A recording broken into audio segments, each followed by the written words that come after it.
¿Cuántos de ustedes llegaron a Vida con Propósito por la invitación de alguien? A ver, levante la mano. ¿A quién de ustedes lo invitó? Bueno, ¿o cuántos de ustedes llegaron pues a la iglesia porque alguien lo trajo? O sea, como el empujoncito de alguien, ¿verdad? Pero también así, ¿verdad? Yo cuando era niño, mis papás, yo hubiera querido que hubiera sido más seguido. Mis papás, mi abuela pues fue cristiana de esas dicen de hueso colorado, ¿no? Desde mi bisabuelo Alejandro Medina fue uno de los precursores del cristianismo aquí en Zacapú en el 1930, según la historia, hay una historia. Y mi abuela cristiana de hueso colorado, dicen, en el rancho. Y mis papás nos llevaban a la iglesia cristiana como cada año. A mí me encantaba eso. Entonces a mí me llevaban, pero a mí me gustaba que me llevaran. Bueno, ya cuando entré a la adolescencia ya ni amarrado me llevaban. Ya por ahí me desbalagué. Y gracias a Dios que a los 16 años pues regreso al camino de Dios. Mire, la mayoría, si no es que todos, llegamos a las filas de Cristo por la invitación de alguien o por el empujón, como usted le quiera llamar, por el jalón o empujón, ¿sí? De alguien. Y eso mismo es lo que Dios quiere enseñarnos esta tarde. El Espíritu me dio una palabra. Le dije, Dios, así como las amas de casa, las cocineras dicen, ¿qué iré a cocinar hoy? Toda pregunta de un predicador es, ¿qué iré a predicar hoy? Y el Espíritu me dice evangelización. Escuché esa palabra, evangelización. Hay veces que Dios me dice, es ese versículo, es ese tema. Y ahora el Espíritu me dice evangelización. Yo dije, ¿evangelización? Bueno, en la Biblia hay cientos de textos que nos hablan del tema. Y Dios me llevó a Romanos capítulo 1, versículo 1. Si alguien sabía lo que era la evangelización, fue este hombre. Bueno, va a ser al final, ¿sí? Por ahí me están recordando que es la rifa, ¿verdad? La crepera, ok. Entonces al final otra vez me la pones así, en alto, ok. Se va a rifar la crepera, yo me la voy a sacar. ¿Ya para qué la rifan? Romanos 1:1. Vean lo que dice el apóstol Pablo. Pablo, siervo de Cristo Jesús, llamado a ser apóstol, apartado para anunciar el evangelio de Dios. El apóstol Pablo está diciendo que él fue llamado a ser un enviado, un apóstol, un misionero por la gracia de Dios. Diga conmigo, el llamado. Versículo 2, que por medio de sus profetas yo había prometido en las sagradas escrituras. El versículo 3 nos dice, este mensaje habla de su hijo, quien según la naturaleza humana era descendiente de David, pero según el Espíritu de santidad fue designado con poder hijo de Dios por la resurrección. Él es Jesucristo nuestro Señor. Por medio de él y en honor a su nombre recibimos la gracia y el llamado a ser apóstol, para persuadir a todas las naciones que obedezcan a la fe. Entre ellas están incluidos también ustedes, a quienes Jesucristo ha llamado. Aquí hay un término, una palabra, el llamado. El apóstol Pablo fue llamado. Antes de su llamamiento, él perseguía a la iglesia de Cristo, arrastraba a los cristianos, autorizaba para que los mataran a pedradas, los arrastraba y los encarcelaba. Y él creía que hacía un bien a Dios. Pero el camino a Damasco, Jesús le sale al encuentro y le hace un llamado. Bueno, antes te dedicabas a perseguir y a matar cristianos, ahora te vas a dedicar a predicar y a persuadir a la gente que sea cristiana. Y le vas a predicar a los reyes. Eres un misionero a las naciones.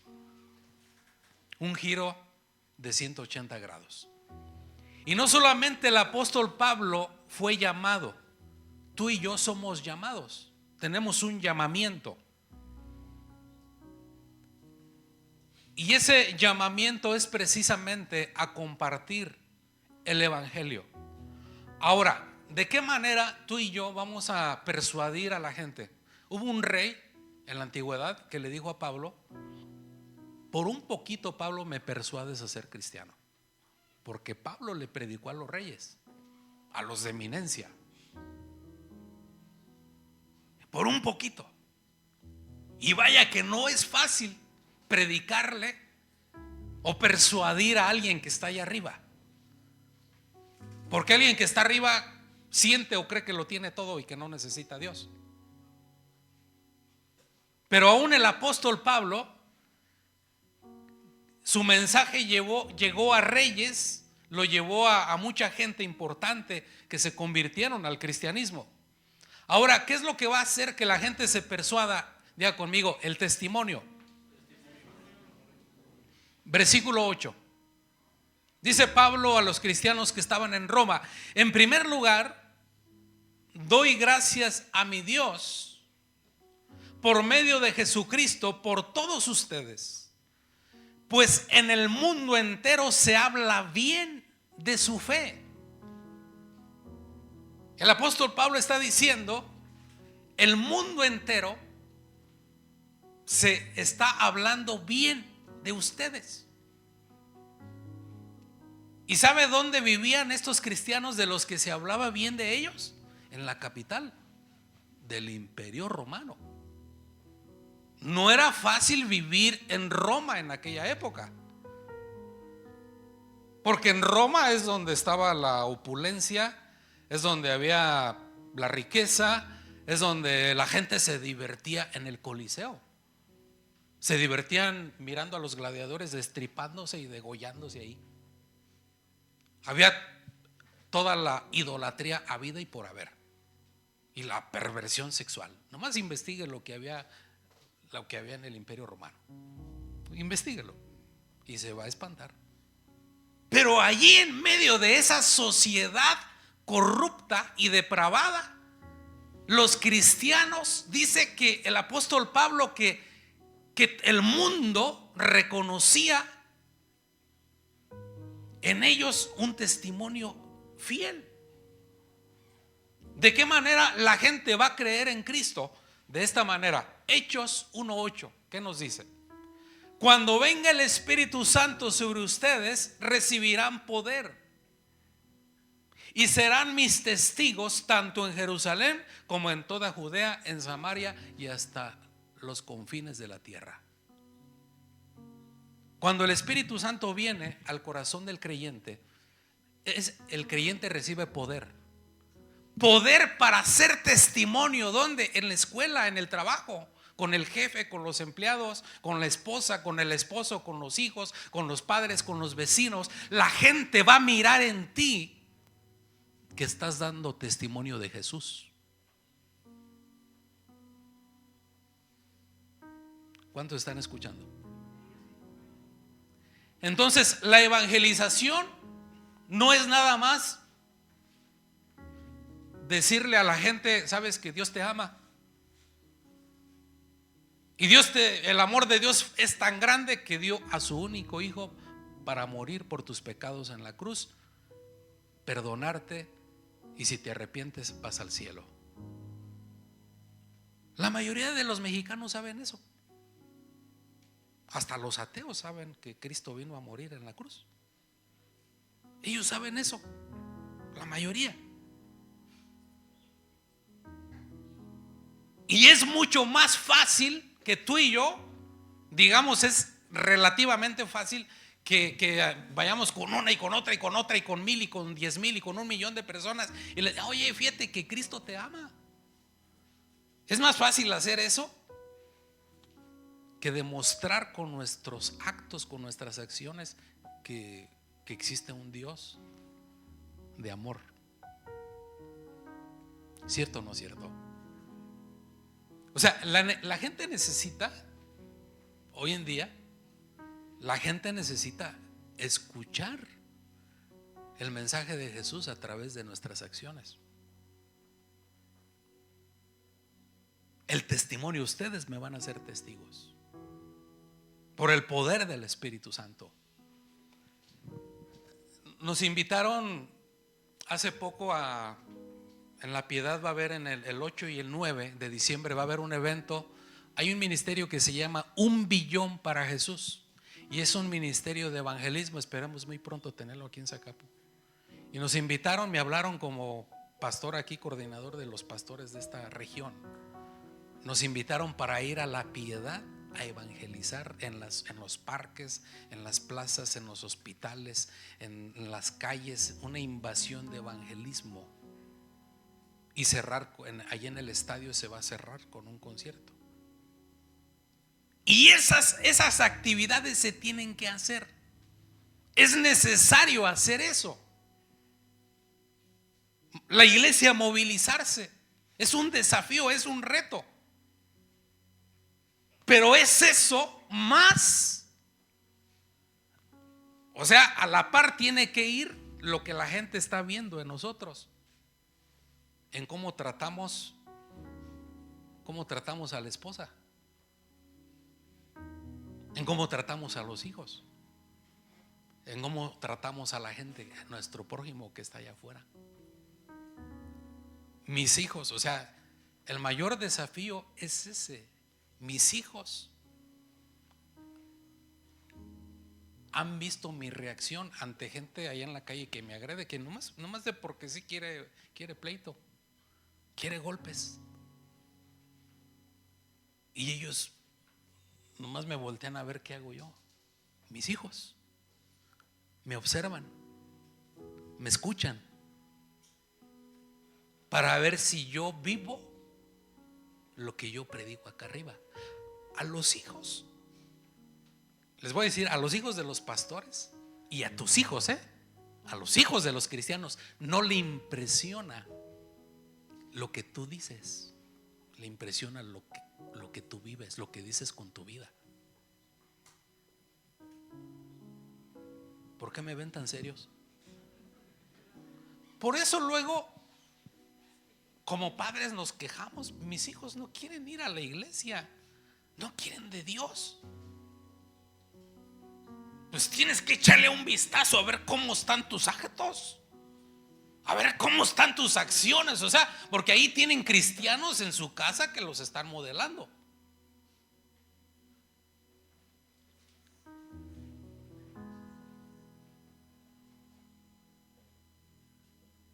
Jesús dijo en Mateo 5:16: hagan brillar su luz delante de todos, para que ellos puedan ver las buenas obras de ustedes y alaben a su Padre que está en los cielos.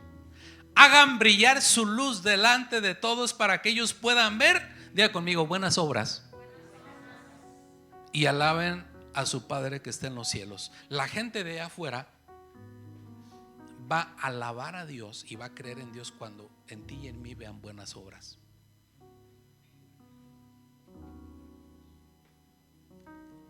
La vida del cristiano es hacer buenas obras.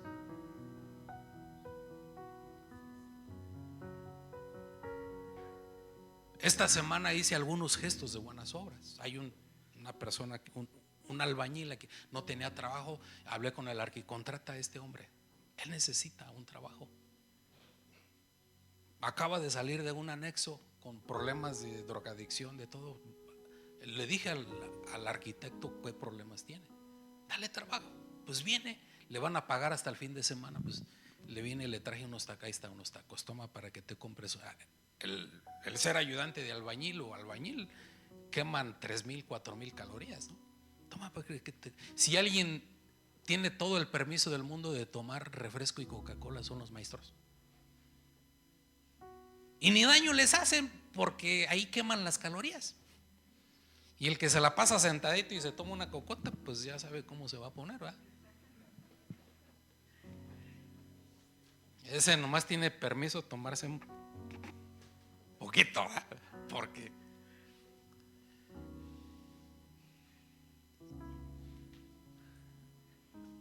yo tenía toda la intención de ayer acompañarles pero pronto lo voy a hacer. Hospital, hay un ministerio aquí que van a los hospitales, al IMSS y al San José.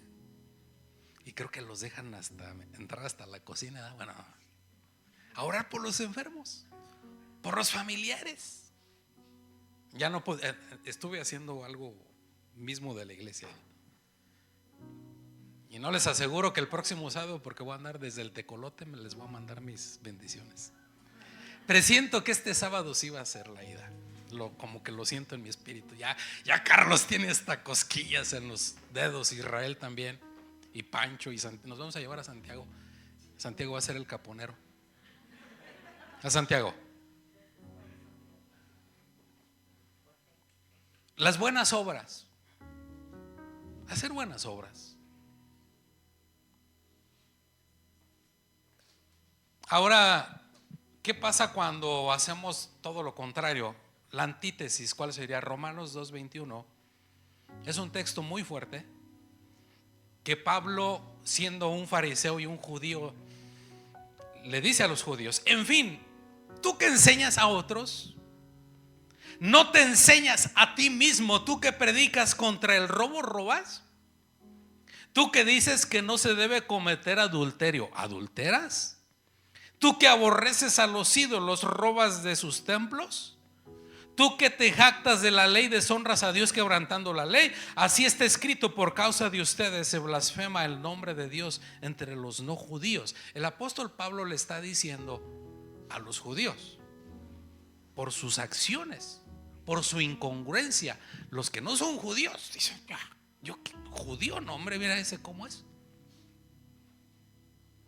Y si a alguien le gustaba quebrantar la ley de Dios, eran los fariseos, que era la secta más ferviente de los judíos, porque ellos quebrantaban la ley.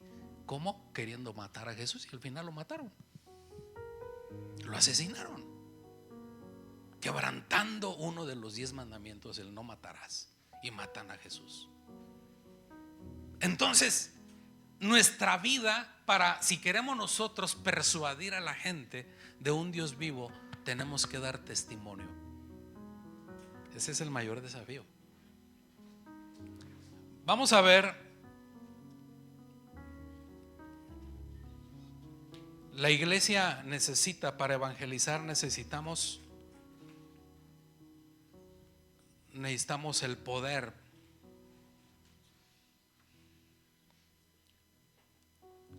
Y antes de eso quiero que vea, por favor, regresemos al versículo 14. Dice: estoy en deuda, Romanos 1:14, estoy en deuda con todos, sean griegos o no griegos, sabios o ignorantes. El apóstol Pablo estaba en deuda. ¿Y sabes qué? Tú y yo estamos en deuda. Oye, ahorita te voy a decir. Primero a los Corintios 9:16 dice: sin embargo, cuando predico acerca de las buenas noticias, no tengo de qué enorgullecerme, ya que estoy bajo la obligación de hacerlo. Ay de mí si no predico las buenas noticias. Ay de mí. En efecto, si lo hiciera por mi propia voluntad, tendría recompensa. Pero si lo hago por obligación, no hago más que cumplir la tarea que se me ha encomendado. ¿Cuál es entonces mi recompensa? Pues que al predicar acerca de las buenas noticias pueda presentarlo gratuitamente sin hacer valer mi derecho, aunque soy libre respecto a todos. De todos me he hecho esclavo para ganar a tantos como sea posible. ¿Sabe cuál es uno de los secretos para ganar gente para Cristo? Que tú te tienes que hacer esclavo de ellos. Pastor, ¿cómo? Si la esclavitud aquí en México no existe. Vamos a ver de qué tipo de esclavitud habla el apóstol Pablo. Versículo 20 dice: entre los judíos me volví judío, a fin de ganarlos a ellos.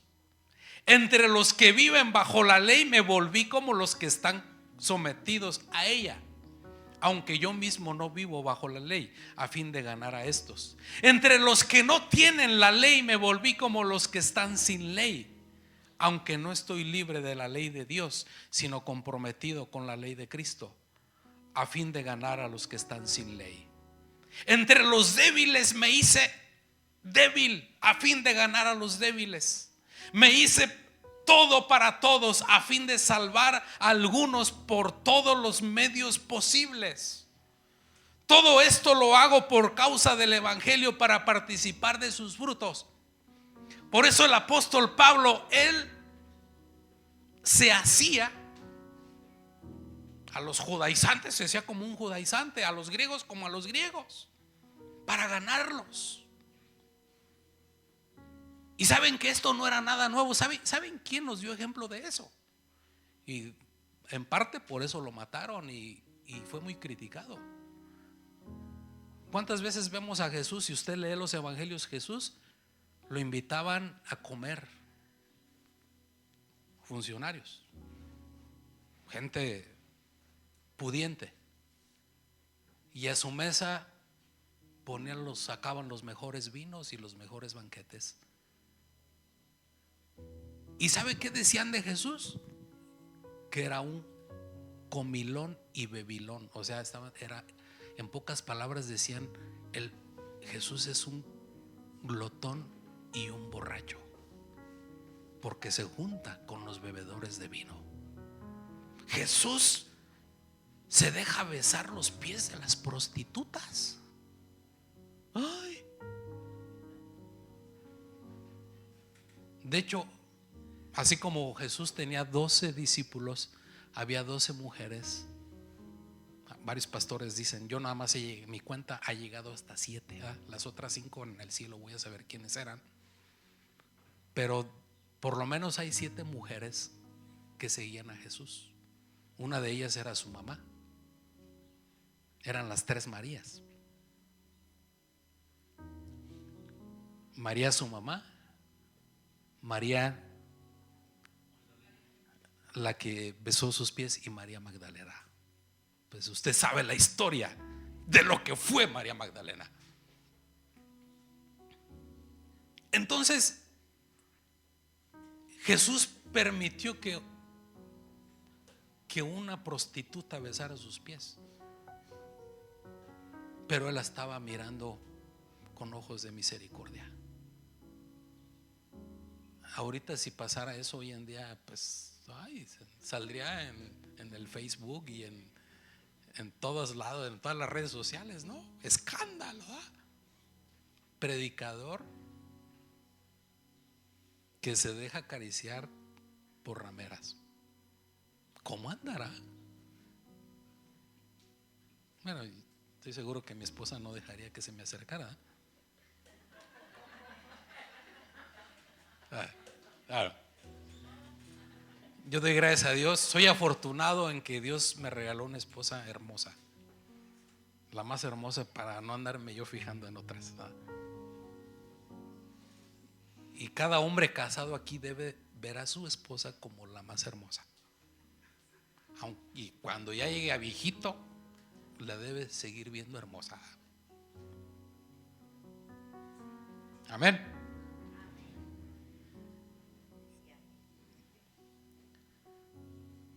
Y a las muchachas las debe mirar como a su hija, con respeto. Y si no, que vengan los ángeles y que le dé unas buenas cachetadas y que lo deje ciego, que no ande viendo lo que no.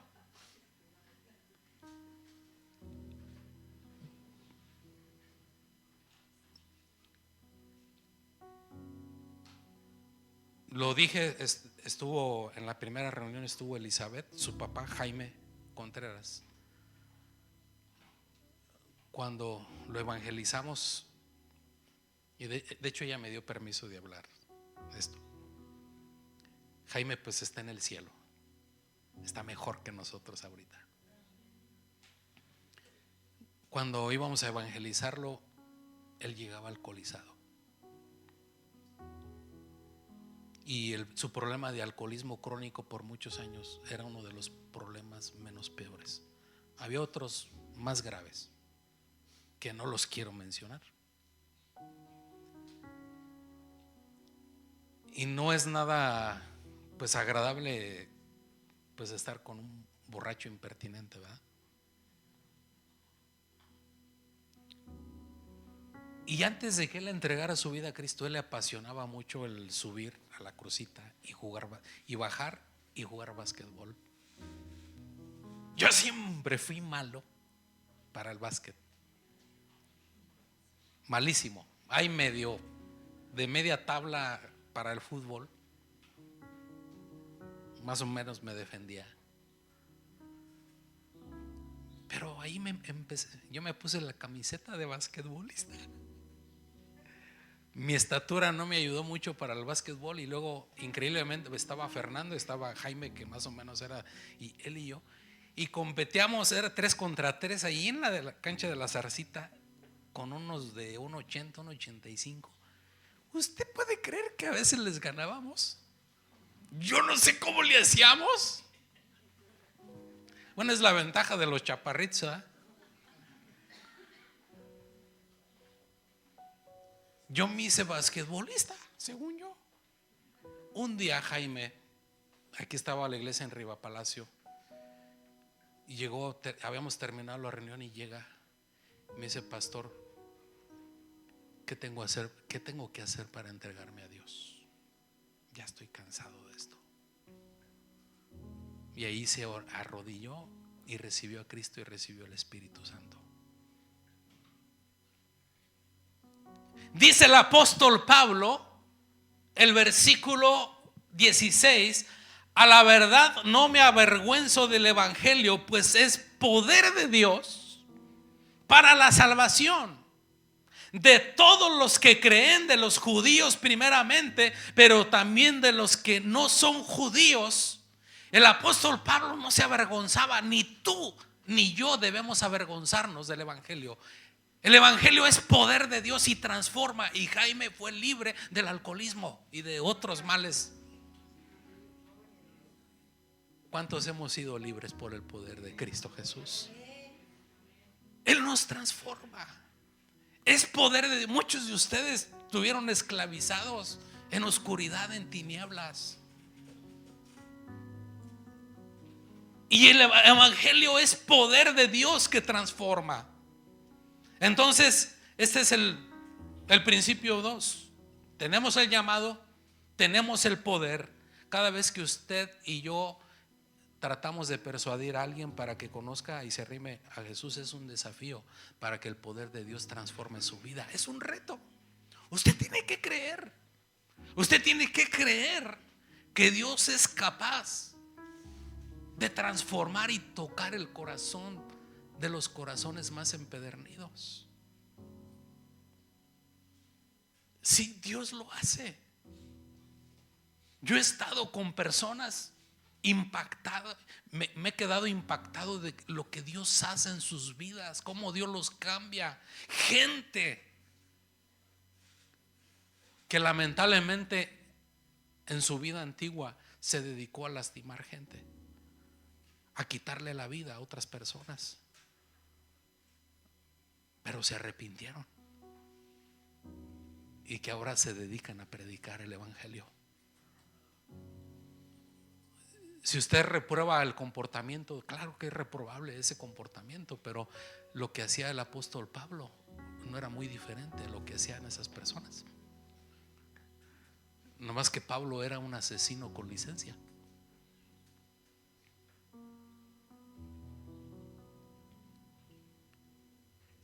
El poder del evangelio transforma y restaura. El versículo 17 dice: de hecho, en el evangelio se revela la justicia que proviene de Dios, la cual es por fe de principio a fin, tal como está escrito: el justo vivirá por la fe. Ahora, ¿qué es lo que va a hacer que una persona nazca de nuevo, que se convierta a Cristo? Es como un nuevo nacimiento, es como un nuevo comienzo. Imagínate que el campesino, ahora que está muy cercano, ya que van a meter las cosechadoras, o no sé si yo llegué a cosechar a la antigüita con el, ¿cuántos de ustedes conocen el piscador? Y le metes a la mazorca, abres, desgajas y al chunde. Tú lo hiciste. Pero cuando haces eso, se te hacen los padrastros aquí, se te despelleja. Y las y aquí en la frente te chocan, ahí tienes que romper las cañas eso es, y luego sale el sudor y eso es tremendo, eso está sabroso, ¿verdad? Y vas con el chunde y el otro te vacía el medio chunde, vas con el chunde y luego caes a un hoyo de tusa. Bueno, ahorita creo que gracias a Dios ya por las máquinas, ¿verdad?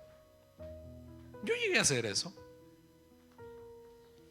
No, nada más un año lo hice.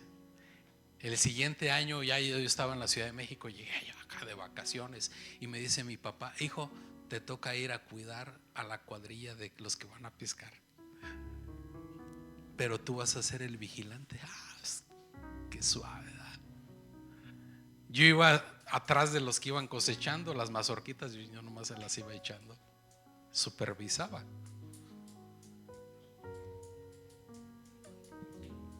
Pero imagínate ese campesino, barbechó, escardó, labró la tierra, le puso fertilizante, mató las plagas, pero no sembró semilla, ni una semilla. Y va a cosechar. Sería como algo totalmente absurdo, ¿no? Algo, por favor. Para cosechar se tiene que sembrar, ¿sí o no? ¿Cuántos pueden ver este templo lleno de almas? De sus parientes. ¿Cuántos tienen parientes que necesitan entregar su vida a Cristo? ¿Quién? Conocidos. Ahí tienen que estar. Entonces tenemos que hacer algo, lo que es la simiente. Primera de Pedro 1:18 dice: como bien saben, ustedes fueron rescatados de la vida absurda que heredaron de sus antepasados. El precio de su rescate no se pagó con cosas perecederas como el oro o la plata, sino con la preciosa sangre de Cristo, como de un cordero sin mancha y sin defecto. Cristo, a quien Dios escogió antes de la creación del mundo, se ha manifestado en estos últimos tiempos en beneficio de ustedes.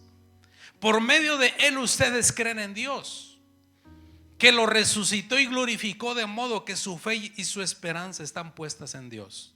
Ahora que se han purificado obedeciendo a la verdad y tienen un amor sincero por sus hermanos, ámense de todo corazón los unos a los otros. Y vea el versículo 23. Pues ustedes han nacido de nuevo, no de simiente perecedera, sino de simiente imperecedera, mediante la palabra de Dios que vive y permanece. Dice: ustedes nacieron de nuevo, o sea, fueron salvos por la simiente. ¿Cuál simiente? La simiente de Dios. La simiente es la semilla. Dios pone la semilla. Y esto de simiente tiene que ver, de ahí mismo viene el término o la palabra semen o esperma. Para que haya la fecundación de un óvulo, tiene que venir un espermatozoide, y entonces nace algo maravilloso. ¿Cuántos de nosotros somos el fruto de una relación íntima de nuestros padres? Algo maravilloso, extraordinario, ¿no? Cada ser humano que vemos nosotros es producto de ese milagro y de cuidados de los papás. Cada uno de ustedes aquí, alguien lo cuidó, lo alimentó, lo vistió, no lo dejó morir, lo limpió, lo bañó, lo llevó al médico. Usted es el producto del milagro de Dios que le dio la vida, y usted, lo que es ahora, es el producto de los cuidados que tuvo de sus padres o de sus tutores. Alegue lo que alegue. Y ya adultos, pues somos el producto de lo que comemos, acá y acá y aquí. ¿Cierto o no? Pero entonces, para que haya ese fruto y la persona, los seres humanos, nazcan de nuevo, el pecador, el malhechor se convierta. Y esto aplica en cualquiera, en un sicario, en un adúltero, en un avaro, en cualquiera, en un perverso sexual. Esto aplica a cualquiera. Viene la semilla, la simiente de Dios, y ve lo que dice: ustedes han nacido de la simiente imperecedera mediante la palabra de Dios que vive y permanece. La palabra de Dios es la que da vida. La palabra de Dios es la que nos hace renacer, porque todo mortal es como la hierba y toda su gloria como la flor del campo. La hierba se seca y la flor se cae, pero la palabra del Señor permanece para siempre. Y este es el mensaje de las buenas noticias que se les ha anunciado a ustedes. Y vean lo que dice Santiago 1:18. Santiago 1:18: por su propia voluntad nos hizo nacer mediante la palabra de verdad, para que fuéramos como los primeros frutos de su creación. Dice Santiago que nos hizo nacer mediante la palabra. El apóstol Pablo dice: porque la fe para creer en Dios y ser salvo viene por el oír, y el oír es por la palabra de Dios. La palabra de Dios es la que te trae la fe para creer en Jesús. La palabra de Dios es la semilla puesta. Pero esa semilla necesita agua, necesita sol, necesita fertilizante.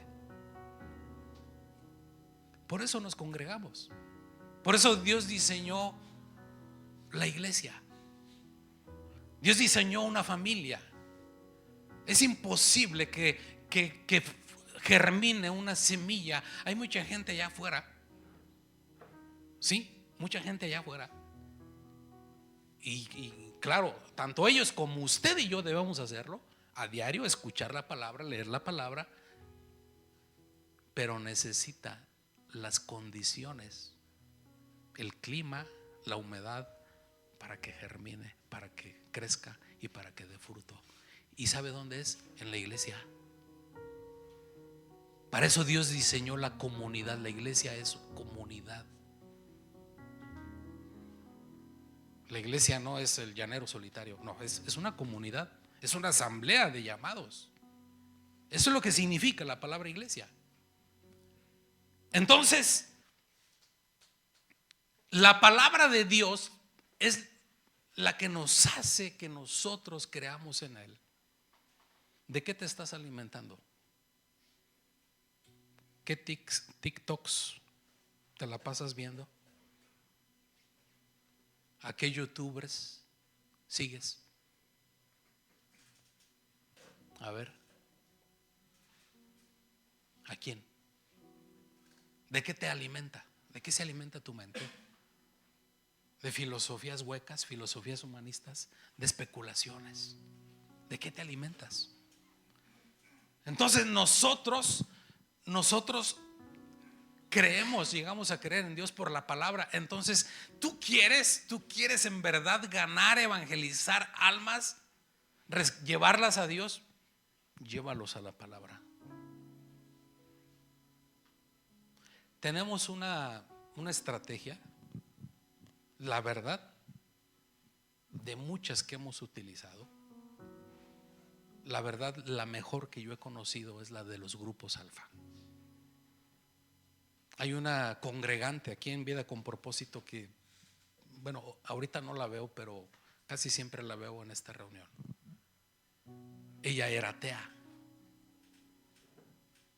se identificaba como atea. Fue invitada a un grupo alfa y ahí conoció a Dios y creyó en Dios.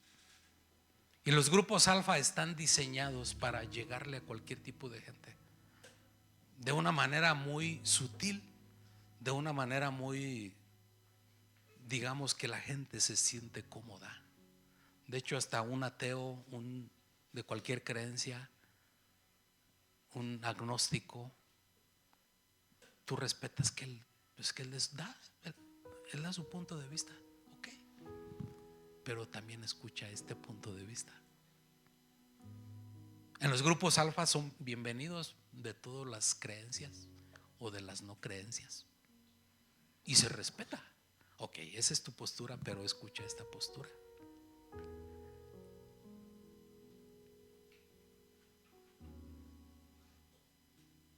Hay estrategias para llegarle a la gente. Ahora, entendemos, yo soy un deudor, tú eres un deudor de la gente que ya está afuera, que están sin Cristo. Somos deudores. Tú has creído en Cristo. El apóstol Pablo dice: soy deudor. Lo más fácil es cerrar los ojos, tapar los oídos, nosotros concentrarnos en Dios, yo, mi familia y yo, y que ruede el mundo. Somos deudores. Somos deudores a toda esa gente.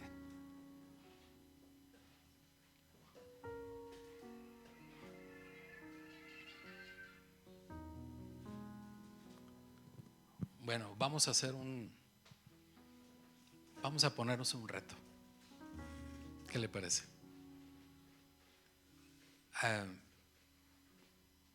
De aquí todo este año vamos a hacer el propósito. Fíjese, yo siempre estoy invitando gente a la reunión, a esta reunión, a la reunión del viernes, a los grupos. Siempre estoy invitando a alguien. A los maestros aquí andan como unos 20 ahorita,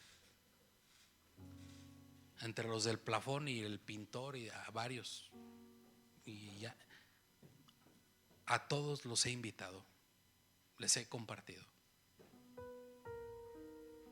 Algunos yo creo que me ven hasta en la sopa, porque ese piso quiero que lo vuelvas a quitarlo y vuelvo a poner.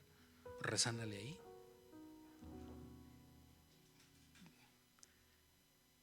Bueno, no sé qué concepto tengan de mí. A lo mejor quisieran que fuera más blando y pues hay que salga como caía. Pues creo que no, ¿verdad?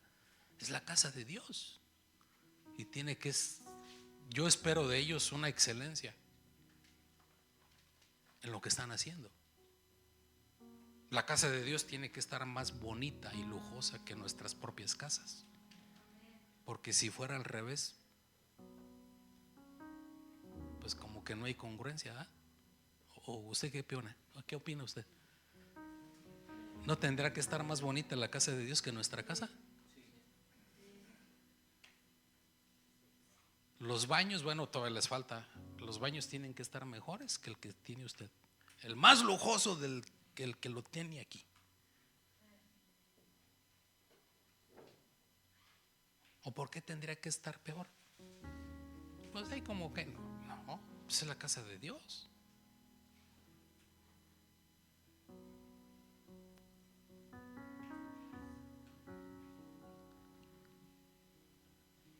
Vamos a hacer un reto. Bueno, el reto es el testimonio, que la gente vea en nosotros que somos testigos de Cristo, pero tenemos que invitarlos. Otra vez repito la pregunta: ¿quién llegó aquí por la invitación de alguien? ¿Quién llegó aquí porque pues alguien lo trajo? A lo mejor usted no quería venir, pero alguien lo trajo. No importa. Póngase de pie, por favor. Vamos a invitar a alguien. Invite a alguien el domingo.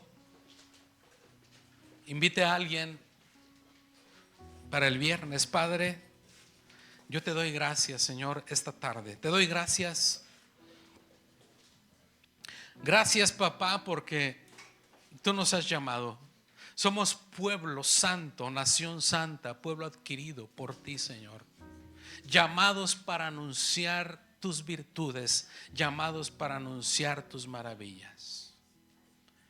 Yo te doy gracias, Señor, por aquella persona que me llevó a tus pies, que me invitó. Te doy gracias porque tú lo usaste. Ahora yo quiero corresponder a esto.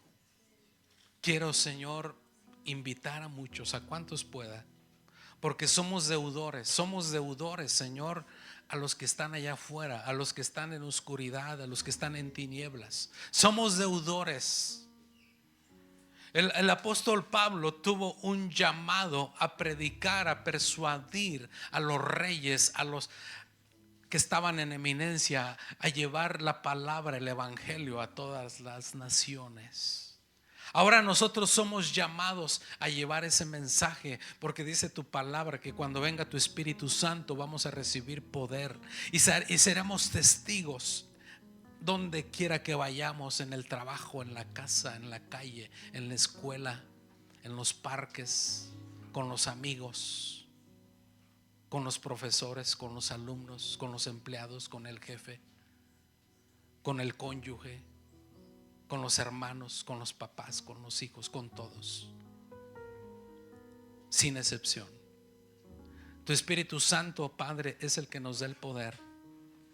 Y yo pido, Señor, por cualquiera de los que estén aquí que todavía no hayan entregado su corazón, yo pido, Padre, para que ellos puedan hacerlo. Yo pido, Señor, para que tengan hambre y sed de tu palabra, porque tu palabra es la semilla. Tu palabra es la semilla que germina en el corazón. Tu palabra es la semilla que germina en el espíritu. Tu palabra, Señor, es la que da vida. Tu palabra, Señor, es la que produce el nuevo nacimiento. Señor, ahora dame el valor, el denuedo para invitar a otros. Permíteme que yo pueda ver a mis parientes entregarse a ti, Cristo Jesús. Permíteme, Señor, yo pagar esa deuda que tengo con los de allá afuera. Permíteme, Señor, así como el apóstol Pablo, ser esclavo, hacerme como los demás, Señor, para ganarlos. Mientras estás en oración, por favor, escucha esta historia rápidamente. En el siglo XIX, un misionero inglés renuncia a sus comodidades y se va a la China. Y por 51 años predicó de Cristo a los chinos. Y este misionero llamado Hudson Taylor se vistió como los chinos, se dejó crecer el cabello como los chinos, más de 1 metro, su cabellera, su trenza, y aprendió la comida. Aprendió a comer la comida de los chinos, pero también aprendió el chino mandarín. Y sus colegas misioneros lo criticaban. ¿Por qué tú comes la comida de los chinos? ¿Por qué tú vistes como ellos? Si tú no eres un chino, tú eres un inglés. Y Hudson Taylor les decía, pues ahora yo soy un chino. ¿Y sabe qué hacían los chinos con Hudson Taylor? Lo aceptaron, porque vestía como ellos, hablaba como ellos, comía como ellos, practicó lo que dice el apóstol Pablo y los alcanzó a muchos. Pero eso solamente es por el amor, por el llamado, por el testimonio. Y es lo que Dios nos está llamando a hacer allá afuera. Padre, permite, Señor, permíteme dar testimonio. Permíteme dar testimonio, Señor, de ti en mis acciones, con mis obras, con mi fe. Permíteme invitar a otros, llevarlos, Señor, a tus pies, Cristo Jesús. Que yo pueda insistir en hacer esto, en el nombre de Jesús. Amén. Amén. Dios le guarde.